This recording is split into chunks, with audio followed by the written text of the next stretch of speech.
Porque assim, né, é uma realidade, né, até para quem te acompanha também, consegue, observando os teus conteúdos, muito daquilo que você, agora, né, conhecendo um pouco mais também da sua história, a gente consegue perceber, por exemplo, nos teus conteúdos, uma linha de argumentação. Né? A gente consegue perceber.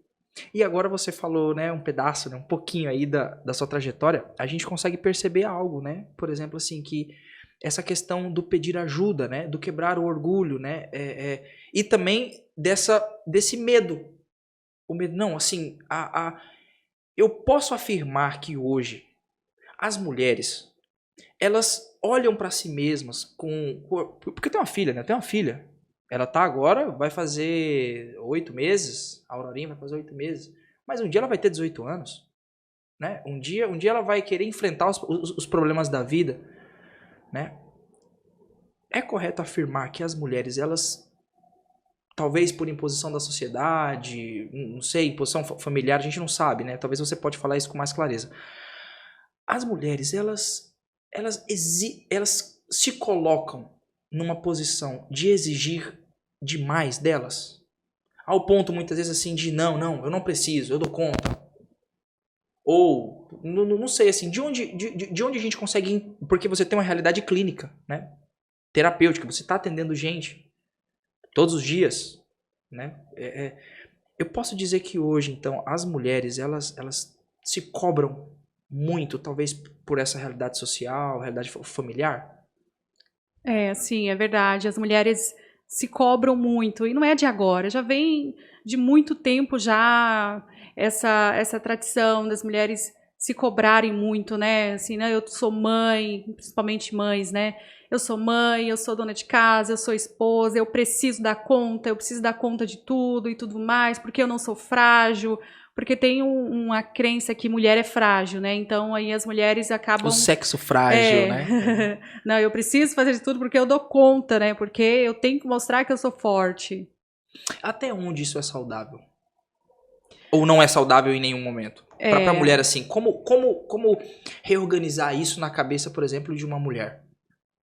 Até onde não estiver trazendo sofrimento a ela, né? A partir do momento que ela está sofrendo com toda essa sobrecarga que ela está carregando, já não é saudável, né? A partir daquele Entendi. momento que ela começa a sentir sintomas de ansiedade, de baixa autoestima, porque às vezes ela não tem tempo de olhar para ela mesma, ela começa a adoecer, começa a ter depressão, tem insônia, irritabilidade. Então, a partir desse momento do sofrimento, não é saudável. Entendi. Um ponto interessante que eu achei da sua história é que você foi para lá e mudou sem nada, né? Eu vejo assim muita gente reclamando, meu pai não me dá isso. Às vezes a faculdade é na mesma cidade da pessoa, a pessoa não quer fazer e depois ainda tem coragem de pedir dinheiro, pedir as coisas. Gente, quem quer tem que ir atrás. Você tem que ir atrás. Você não pode ficar parado não, esperando que vai vir um auxílio, que vai vir alguma coisa. Você tem que fazer. É só querer ir atrás.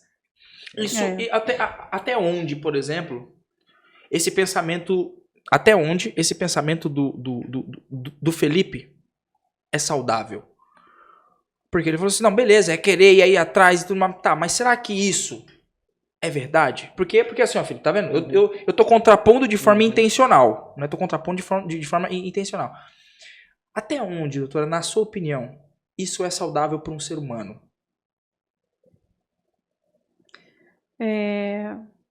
Então, eu concordo com ele, assim, porque a gente precisa mesmo trabalhar a independência da gente. Ser muito dependente não é saudável. A gente, né? Ser muito dependente não é saudável. A gente precisa das outras pessoas. Não estou dizendo que a gente não precisa das outras pessoas, né? Claro que a gente precisa, sempre. Até para a gente morrer, a gente precisa de alguém para carregar o nosso caixão, né? Olha aí, né? Cavar a nossa cova, né? Mas se a gente não trabalhar essa independência, né, logo assim, de buscar, de trabalhar a nossa resiliência e tudo mais, a gente se torna muito dependente do outro para que tudo aconteça na nossa vida, né? E nada cai do céu. Hoje, né, o que está acontecendo eu não sei o que a gente pode chamar, se é uma geração de incapazes, né? Porque hoje tem gente que não tem capacidade de buscar isso. O que está acontecendo? Quais são as barreiras? O que esse pessoal Que tem gente que fala assim, eu não consigo ir lá e ficar conversando no meio do pessoal, eu não consigo pedir um emprego, eu tenho medo dele falar alguma coisa.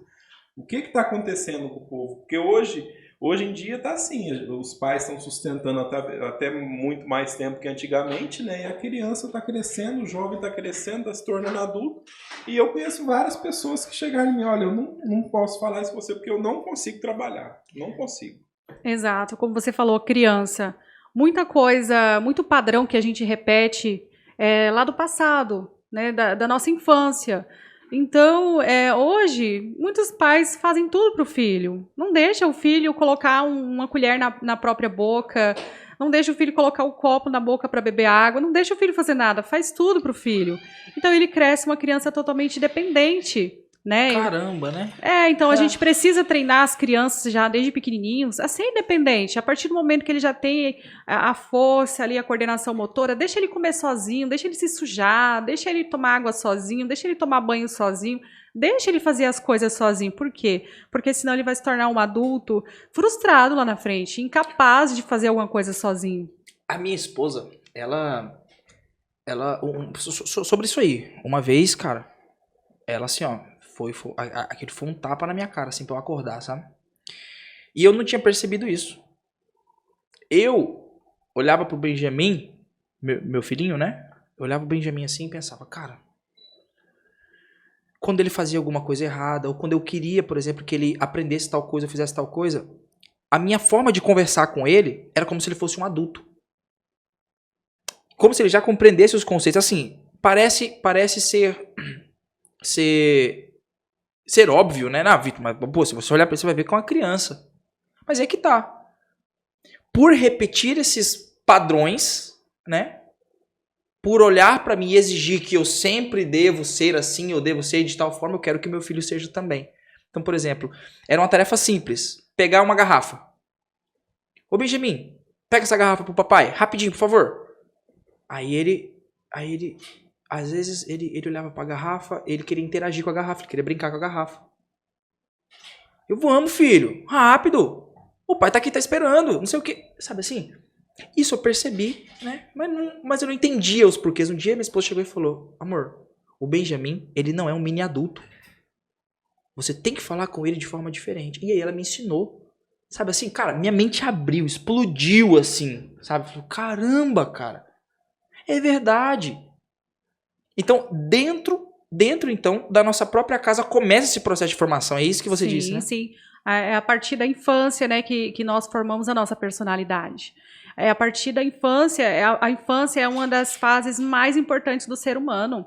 A tenra infância que a gente fala, né, que é de 0 a 7 anos de idade, são as fases mais importantes da nossa vida, porque a gente é programado para viver. A nossa programação acontece aí. Né? Então, muita coisa que acontece com a nossa vida fica guardada no nosso subconsciente e a gente repete isso na nossa vida até... Uma coisa, né, que nem o Felipe aqui estava falando, né, sobre aquela pessoa que de alguma forma, ao longo da vida, né, talvez por esses fatores já, né,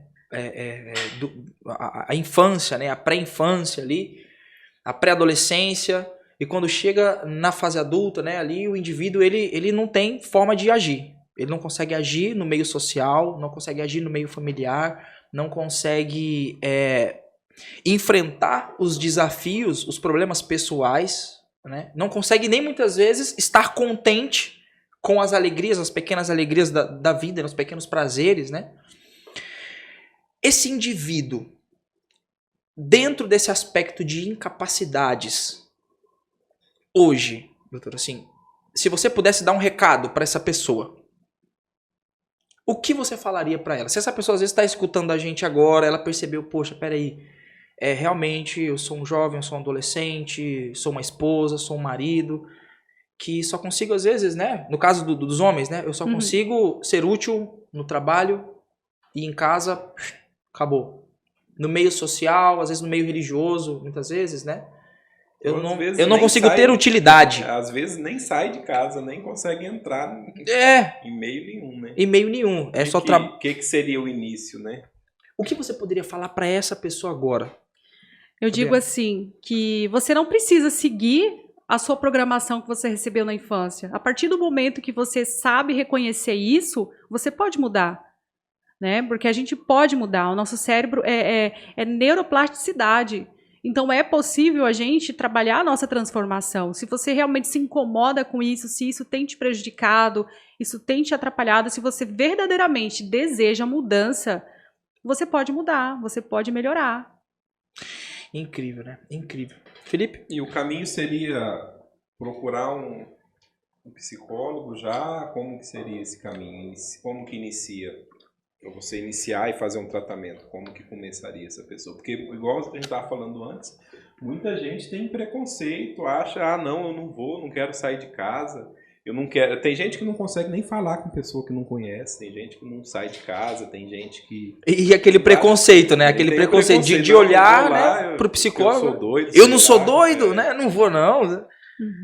Como diminuir essa barreira? Primeiro começa com a pessoa, né? A mudança já começa antes da pessoa procurar ajuda. Antes dela procurar ajuda, ela já precisa trabalhar que ela precisa de ajuda, né? Tem uma frase de Carl Rogers que diz assim: quando eu me aceito como eu sou, então eu posso mudar. Ou seja, quando eu me aceito que eu sou uma pessoa introvertida, que eu sou uma pessoa que tem problema de relacionamento com outras pessoas, que eu sou uma pessoa tóxica, que, enfim, quando eu me aceito do jeito que eu sou, com as minhas imperfeições, né, e tudo mais, então eu posso mudar. Então, a partir do momento que essa pessoa se aceita do jeito que ela é, reconhece quem ela é, e ela percebe que ela necessita de mudança, já começou o processo de mudança aí.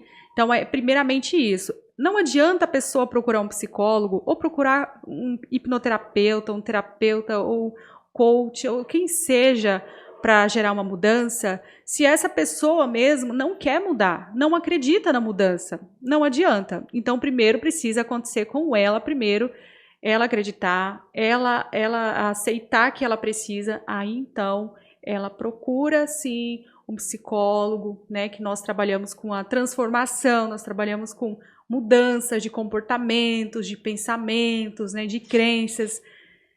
E procurar um profissional que realmente ela se sinta bem, que isso é muito importante também, né, que ela se sinta acolhida, que ela se sinta bem, que esse profissional realmente tenha ética, que faça essa pessoa se sentir confortável, né?